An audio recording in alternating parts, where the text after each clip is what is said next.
Ndakaenda basi ndiri kubasa shamwari dzinodifarira dzakatanga kupona kuti shamwari kupona ndiri kubasa adzi mukadzi wakarimo chii chikuitika kana mukadzi wakariko arye ndiuno ndandisina mari kupinda mubendi asi ndakasvika ndikamira mafambiro ese akaitwa kunzi mukadzi wakari pakati ana nhingi ana nhingi ndandinawo mushure monge takatadza kuirana kumba namadhamu ndakanda kumba kwabereki vavo wangoni malaini angu musanda bloka malaini angu kwa kuna message yako phone mangu ndakambofunza kuti pamwe kanganisa kunyora kuti munina wawo anonzi game uya anonzi jeni but andina kuda kurasa message iyo ndichifonerwa panguva iyoyo kunzi mukadzi wakandituma kubendi ana jeni ndakabva ndatora message iyi ndobva ndachiedza kuda kufokasa pamessage ndikati saka mamessage ayo zvinoita vanhu vaitotwara vese pafoni pangu hazvina kushata ndamusimba kubasa kuti munhu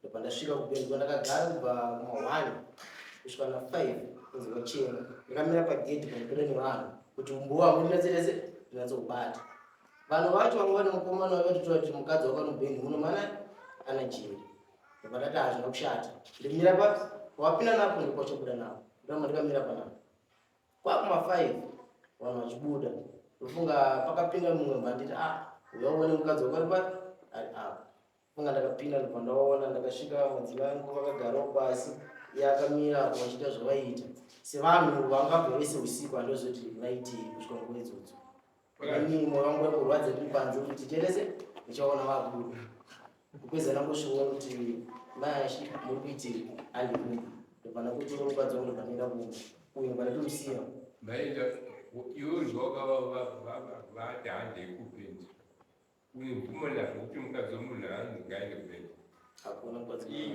waona nhau yairapa mukomana uyu atochengera mukadzi wake kumadoro handii iwe wakatoteera kubendi zoti nhau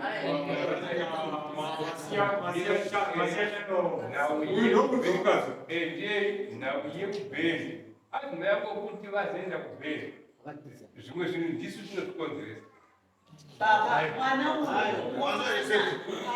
vana vava vane nyaya dzavanetsana kumba uyu abva achaenda kumba kwababarake Ndoko akatorana nemi vachida kupinda. Asi uyo akanga akatombowana meseji. Sorry, nenda mafuta wanajambo wako. Wewe wena. Wena iwe. Wewe wena. Wewe wena. Nani Wewe Asala.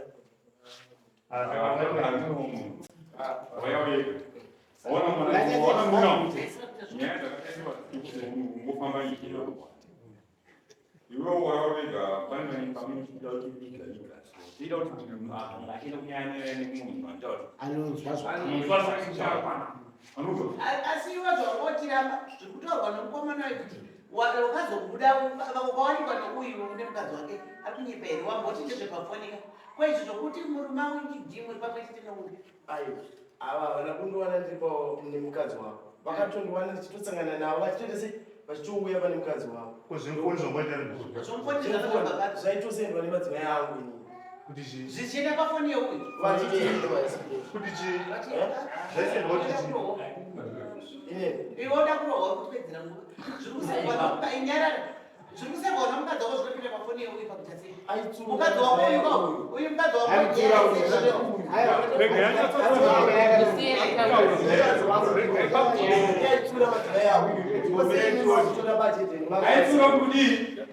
ayabuda zvakanaka manje Uyu ari kuuya zvakanaka. Mupe nguva yekuti ataure nhoromhando yese. Mupe nguva. Ana kusenda message. Message yakasendwa nishamwari yangu through chimwezi musikana wake kunasiswa uyu. Anditi. Wabuti madzimai ako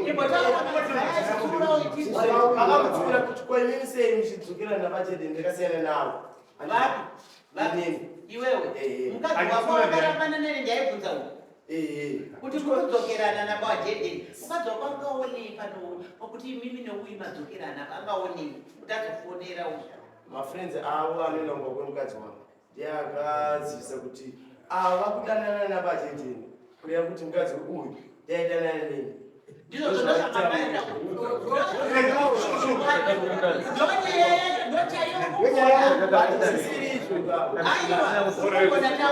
Naiwe saka makambodana here kumashure kuno. vasati varonana uyu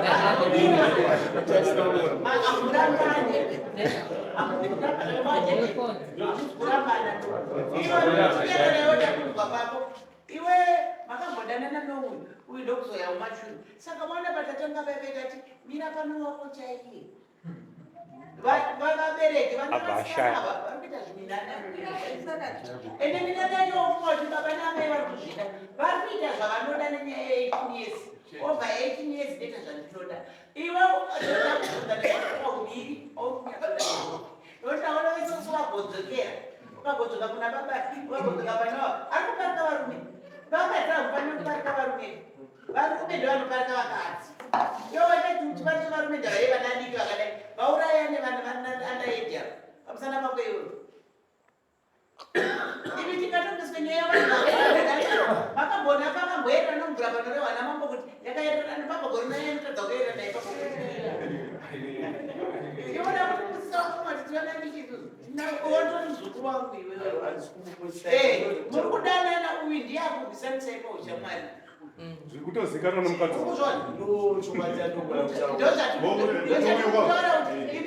kuti inini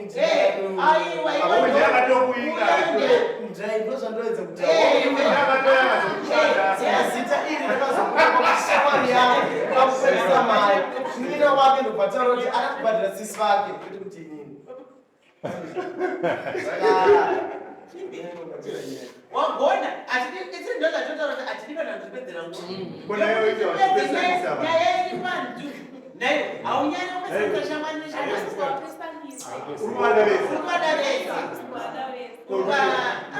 Ndamubvunza kuti waya nani? Unoziya? Waya nani? Oh.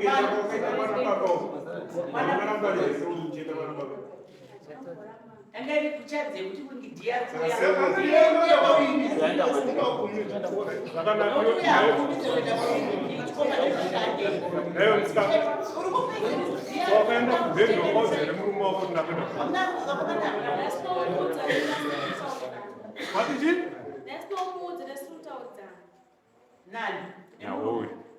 Uri kudzokera idzowa mukomana yataura zvochokwadi isati munano tikampozi kweza kuti varume ava vatorwa ingozi nengozi havana kukama muti vakomana vosanganawo bhembana nomabhembano mazuva anaya pamusana pako uya yatotora kuti ine handina mhaka tiri kuzvisaniswa nokuyu ndiye akudzokerana neni oda kudarire chii kana waramba munhu kaoda mwechete taura ijenibaka Regai baba uchikuru wachipedzisa varevhure.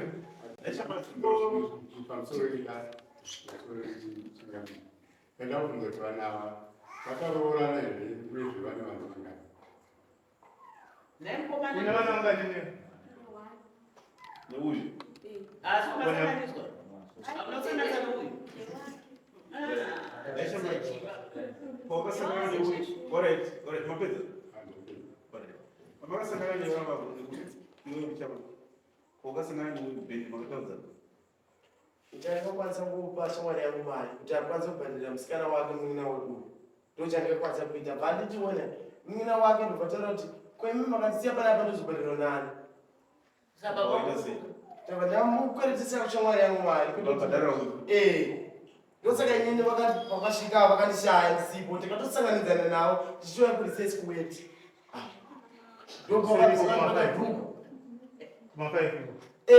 pendangana kutopera aiwa masumana ndakadeseka usiku hwese bhendi muchitamba mati ndowakabhadhara mari yepagedhi vakakwanisa kubhadhara mari yepagedhi kamunina shamwari yangu ndiyakandimanikedza kosaita munina waava iwowo chida waava mani vakandiwana viripapo Ota.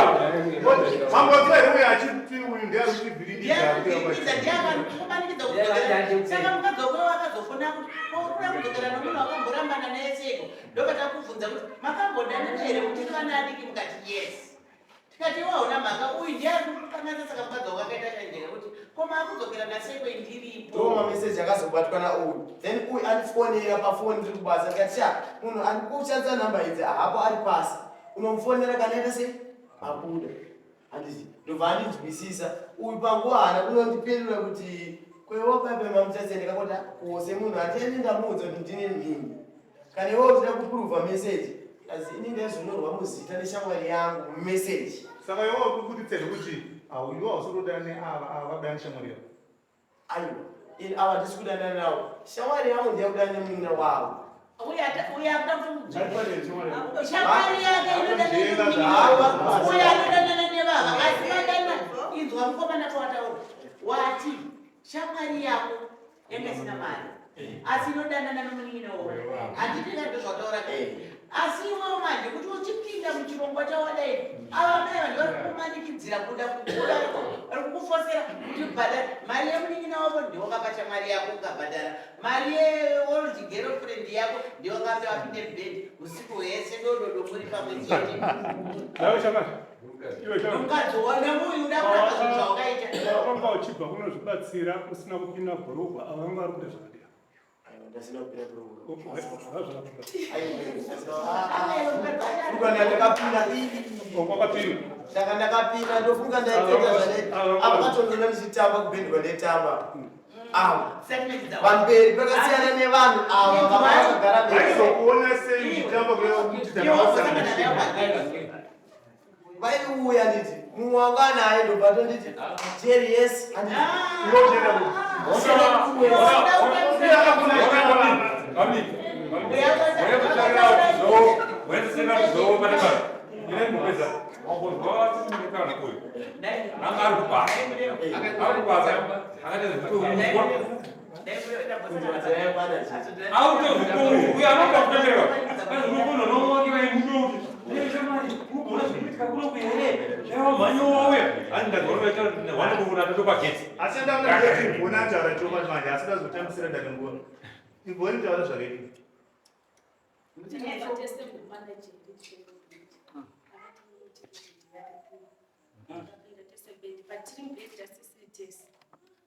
Jerry.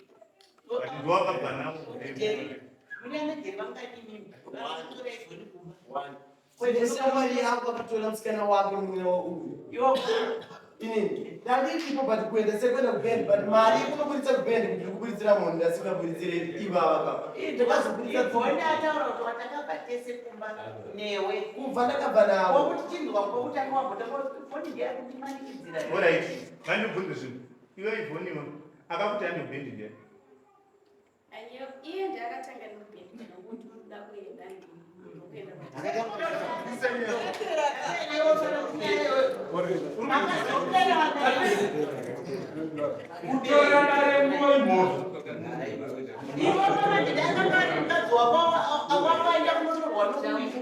wainzwa sei ndaikadza kwakaenda kunotorwa nomurume waivhoniwe kumba wainzwa sei wewe kana pfungwa dzako dzaifunga sei kuti zvamanotoronei makambondanana makambondanaidzwa kungonotora chekutadza shamwari yako kuenda nebhedhi hazvina kuipa asi unotora wakambondanana nemorambana wazomudzokera kuti nhasi wengidhi yawe makudzokera makuenda kwandikira wainzwa sei daiwakambaoni waifarira izvozvo here ingopindura kuti yeso Anaifarira izvozvo. ndoiripo manje iwewe wakafamba nomukadzi womunhu ukamubhadharira kubheri uye ari kuda mukadzi wake uye ariko ifoni chamubvunza kuti paukuda ndiani akati kuda murume imi makamborambana makuda kudzokera kuti iwe nomukadzi wako munhu ndoiripo kai mukadzi wako ndawe mukadzi wako timunyatsoutaurira mukadzi wako waye mukadzi wako atikudze chokwadi chokuti muri kukandirana pafoni kuti kudii mukadzi wako tikumuna Iwe Yvonne.